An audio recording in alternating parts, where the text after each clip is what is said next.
좋은 당인데 형님 왜 모르십니까? 그런 것이 작년 6개월 전 이야기입니다. 그래서 이번에 이제 좀 자세히 가까이서 이렇게 보니까 이거 좀 자세히 봐야 되겠구나, 이 당을. 그런 생각이 좀 많이 들었습니다. 그래서 지금 뭐 잘 알다시피 저는 이제 그 정당 문제를 좀 말씀드린다면 홍 박사님은 그 문재인 정권의 그 실정을 주안점으로 좀 하셨고, 저는 이제 두 정당이 이제 현실 문제가 어떻게 되느냐 이런 걸 차원에서 말씀 좀 드리고 싶습니다. 근데 현재 지금 건국 70년인데 우리나라가 경제위기, 안보위기, 체제위기 지금 상중보를 앓고 있지 않습니까? 그러면 1년 4개월밖에 안 된 신신정당이 이 역할이 굉장히 중요한 역할을 해야 된다는 생각이 들고요. 지금 이 나라가 지금 우익의 양면 전쟁입니다.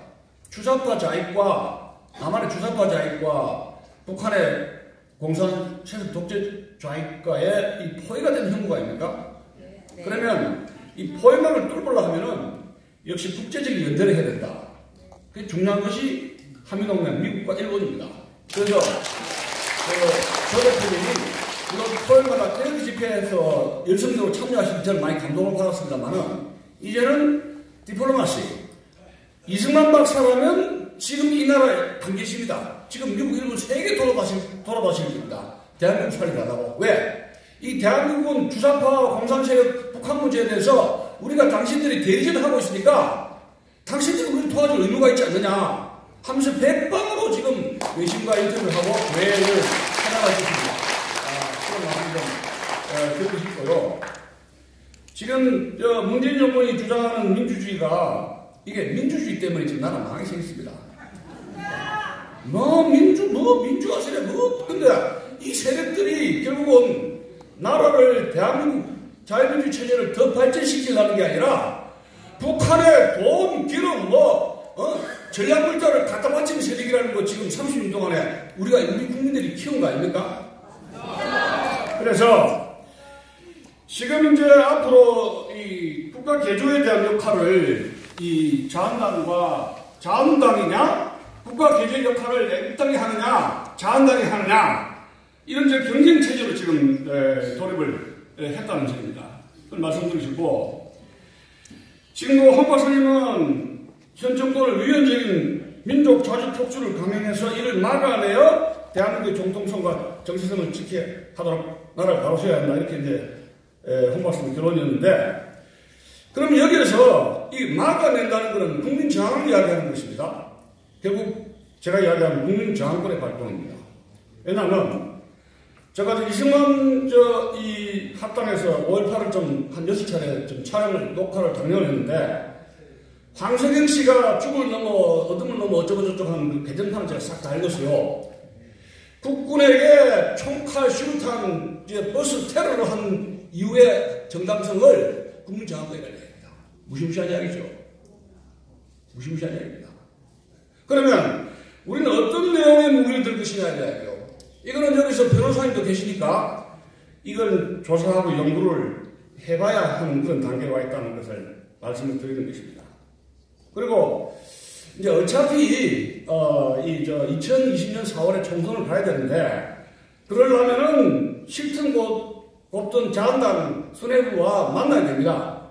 죽이든 밥이든지. 왜냐하면 문재인 정권을 타도하고 하려면 해야 되는데 결국 이제 아무 연대를 제안할 수밖에 없는데 서로가 어떤 조건으로 충족시킬 수가 있느냐 이야기죠. 그래서 특히 이제 탄핵 찬성한 국회의원들에 대한 정치적인 단죄 이걸 어떻게 할 것인가 심볼릭한 의미에서 우리가 7.28을 일제시대 때 7.28을 너 나가라 해가지고 다 이걸 방송에 넣지 못했지 않습니까? 그렇듯이 거기에 주동자들에 대한 심볼릭한 그 상징적인 조치가 있어야 대외 집회 시민들이 납득이 갈 것이다 하는 것을 말씀드립니다. 제가 1년 반 동안에 자한당과 대한애국당의 대여 투쟁을 갖다가 조금 이렇게 이제 비교를 해봤는데 지금 자한당이 112명인데 거대 야당으로 소임을 제대로 못했습니다. 다만 홍준표 대표가 이 30몇 명의 그 탄핵파를 끌어들이는 과정에서의 이런저런 그런 것이 매끄럽지 못했고, 다만 이제 그 개헌을 막았다는 데 대해서는 우리가 칭찬을 해줘야 되지만, 전반적으로 이 국군을 무력화시키고, 평양을 남북한 간의 정상회담을 3번을 해가면서 현 정권이 이 여적죄, 반역죄, 탄핵의 부실이 엄청나게 쌓여있지 않습니까? 그런데 112명의 자한당이 뭘 했습니까? 지금 박근혜 대통령이 북한에 달러를 공짜로 줬습니까? 뇌물을 먹었습니까? 내란을 했습니까? 내란죄 반역죄를 했습니까? 지금 고위공직자들이 100여 명의 고위공직자들이 고발을 당하면서 정치 보복을 당해가지고 구속당하거나 고발 사태인데, 지금 이 좌익독재, 이 야당이 항의해야 되는 거 아닙니까?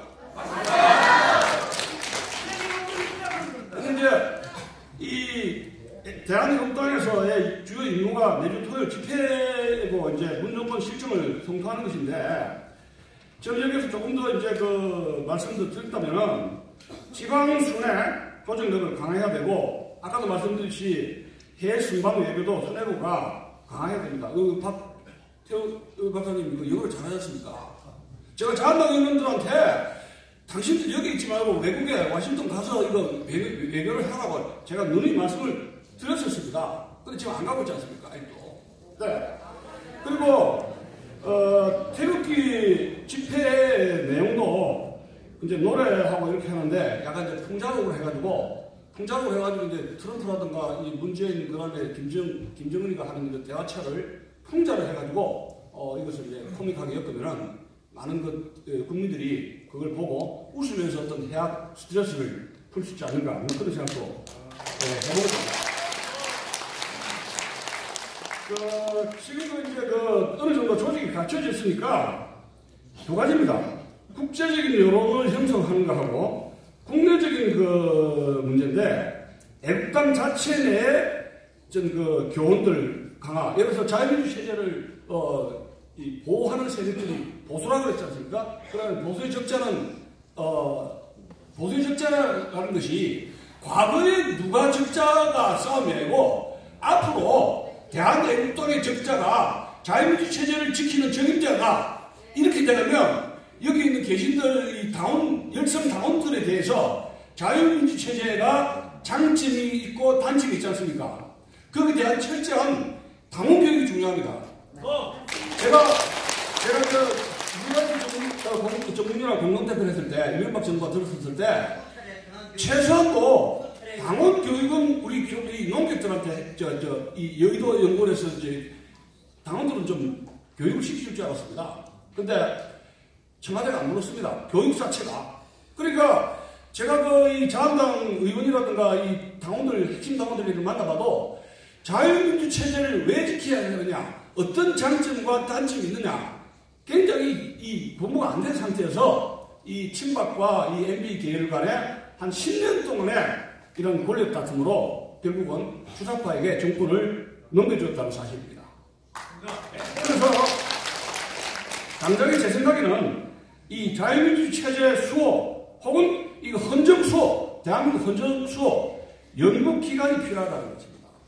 그리고 독일 쪽에 독일이 자유민주적인 통일을 일으켰지 않습니까? 그런데 이 독일 같은 경우에는 이 주사파 같은 세력들 철저하게 공민권을 제한했어요.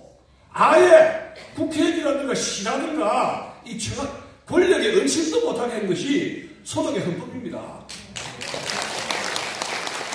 지금 여러분들 만약에 정부를 여러분 되찾으면은 저 주사파 어찌할 겁니까?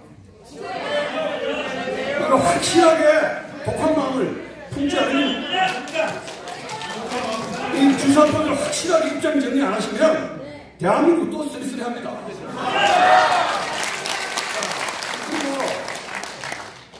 그래서 제가 이 자유민주 체제 및 헌정수호 연구팀을 여의도 연구원 같은 것을 반드시 출범해야 된다는 걸 말씀드리고 싶고, 또 이제 국민들에게 대한 이 민주주의는 국민들에게 대한 홍보 정책, 우리가 촛불에서 이 권력이 넘어진 것이 이 교육과 언론 때문 아닙니까? 이 쓰레기 교육, 쓰레기 언론 때문에 무너졌는데, 그렇다면은 우리는 이 메이저 언론이 아니고 SNS라든가 어떤 저 유튜브 방송 이쪽에 우리 그 애국당은 많은 투자가 있어야 된다 그런 생각을 하게 됩니다. 그래서 지금 건국 70년에 군 지도자들 박정희, 전두환, 오태우 해가지고 군인 출신의 정치가의 맛은 봤지 않습니까? 이 정도 권위주의 정권이 이렇다는 거. 그런데 이것이 그러한 박정희, 전두환, 오태우 이 군 지도자들이 대통령이 됐을 때 자유민주주의 체제를 뭉개려고 시도한 적은 없었지 않습니까? 그렇죠? 약간 인간의 기본적인 인권은 제한할 수가 있었습니다. 그런데 우리 독재보다 훨씬 무서운 것이 소위 그 좌익 프롤레타리아 주사파 독재입니다. 그러면 이런 것이 결국은 그 외국의 데이터가 있어요.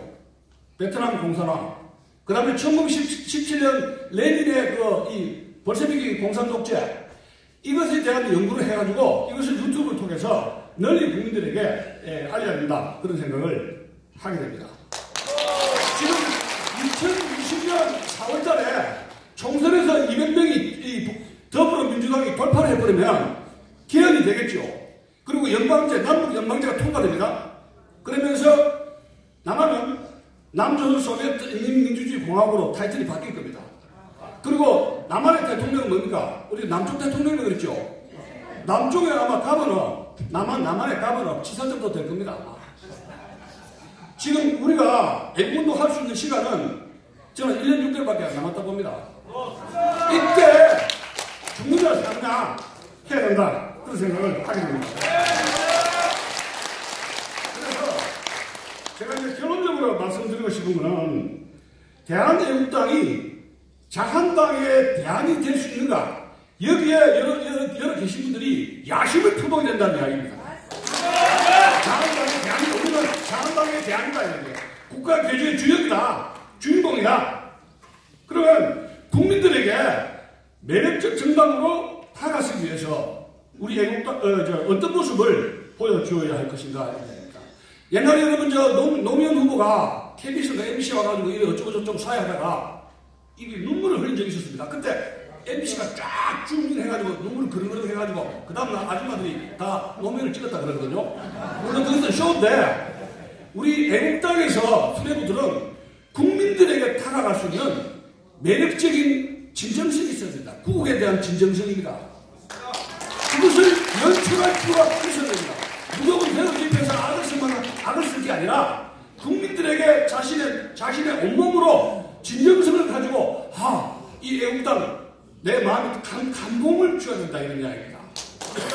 그런 것은 여기서 연출가들이 감독들이 어느 정도는 연출을 하는 기법이 필요한데 히틀러가 연설을 하기 위해서 굉장히 그런 PD를 통해서 연설을 배우고 노력을 했다는 사실입니다. 그래서 결론적으로 말하자면 이 절체절명의 위기에서 대한민국 국국을 구하겠다는 국국의 결기를 가지고 대한민국의 시역사를 창조하겠다는 굳은 결의가 있다면 저는 애국당이 나라를 구할 수가 있다. 그런 생각을 하게 됩니다. 감사합니다.